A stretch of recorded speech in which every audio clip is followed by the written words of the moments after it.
ہماری ایمان کی محنت کی ایک خوبی یہ ہے کہ اگر یہ ایمان کی محنت صحیح طریقے سے ہوگی تو آدمی اپنے دل میں اللہ کا خوف لے کر گھر جائے گا. ہم نہیں کہتے وہ ولی ہو جائے گا، یہ نہیں کہتے ہم کہ وہ 4 مہینے دے کے ولی ہو جائے گا، یہ دعویٰ ہمارا نہیں ہے. لیکن انشاءاللہ ثم انشاءاللہ اگر کام کو اور وقت کو اصولوں سے پورا کیا ہے، اللہ کا خوف لے کر جائے گا. اب اللہ سے ڈر کے زندگی گزارے گا. یہ اللہ سے دیتے ہیں اندر کہ حکموں کی محنت قربانیوں کے ساتھ ہوگی، اندر اللہ تعالیٰ کے خوف پیدا ہوگا، اس لیے وہ اللہ کے بارے میں ڈرے گا. بہت سے لوگوں نے جب اندر خوف پیدا کیا تو برسوں کی قضا نمازیں پڑھی. جاہل تھا، 20 سال نماز نہیں پڑھی، اب اللہ کا ڈر پیدا ہوا. کیوں؟ تبلیغ میں وقت لگایا اور اچھا لگایا. 20 سال کی نمازیں باقی ہے، 20 سال کی نمازیں قضا پڑھ لی. روز حساب کر کے تھوڑی تھوڑی. تو اس آدمی کو جانتا ہوں جس نے 20 سال کی نماز قضا پڑھی ہے. خالی قصہ نہیں ہے کہ مغرب سے عشاء تک مسجد میں رہنا اور اپنی چھوٹی نمازیں قضا پڑھنا. آج اتنی پڑھی، آج اتنی پڑھی، اتنی پڑھی، اور کسی سے کہا بھی نہیں. جب پوری ہو گئی، مرنے کا وقت آیا تو اپنے بھائی سے کہا کہ ایک بہت بڑا بوجھ تھا، وہ کیا کہ 20 سال کی نماز ایک قضا ہو گئی، الحمدللہ پوری ہو گئی، توبہ کر لی کہ اب نماز نہیں جائے گی. یہ خوف پیدا ہو گیا، یہ اللہ نے اس کو دیا، ٹھیک ہو گیا، اللہ کا حق ادا کر کے گیا. ہم نہیں کہتے تبلیغ سے ولی بن جائے گا، ولی تو اللہ بنائیں گے جس کو بنائیں گے، لیکن یہ تو ضرور ہوگا کہ اندر ایک خوف پیدا ہو جائے گا،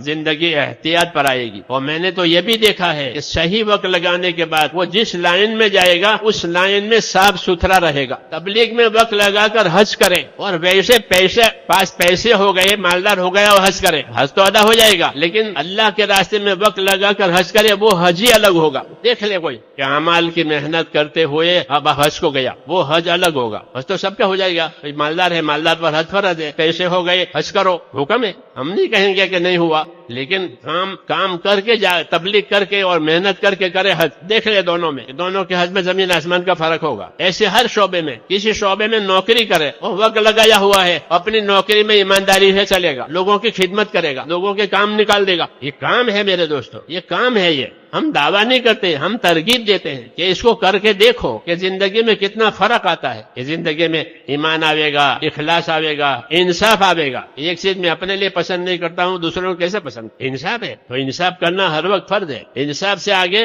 احسان ہے، یہ احسان کرو کہ تمہارے مال جان سے دوسروں کو فائدہ ہو جائے. اس کو اخلاق کہتے ہیں کہ انصاف بھی کرو، یہ تو فرض ہے، اور انصاف سے آگے احسان کرو کہ میری ذات سے کسی کو فائدہ ہو جاوے، میرے مال سے کسی کو فائدہ ہو جاوے. اللہ کو یہ پسند ہے، تمہاری جان مال سے کسی کو نفع ہو جاوے، کسی کو تکلیف دور ہو جاوے، یہ احسان کہلاتے ہیں. اس کا حکم دیا ہے بندوں کے حقوق میں کہ بندوں کے حقوق میں انصاف کرنے والے بنو، احسان کرنے والے بنو. جو آدمی اپنے بھائی کی تکلیف کو دور کرے گا، اللہ اس کی تکلیف کو دور کرے گا. جو اپنے بھائی کی پریشانی میں مدد کرے گا، اس کی پریشانی میں اللہ مدد کرے گا. جو پریشانی میں اپنے بھائی کی مدد نہیں کرے گا، اللہ بھی اس کی پریشانی میں اس کی مدد نہیں کرے گا. انصاف اور احسان سکھایا ہے مخلوق کے بارے میں. یہ تبلیغ ہے ہماری. اس لیے میرے دوستو، یہ ایک کام ہے جو اللہ تعالیٰ نے ہم کو دیا ہے، اور جان مال امانت ہے، وہ اسی پر لگانا ہے. ایمان پر، اعمال پر، انصاف پر، احسان پر جان مال لگے.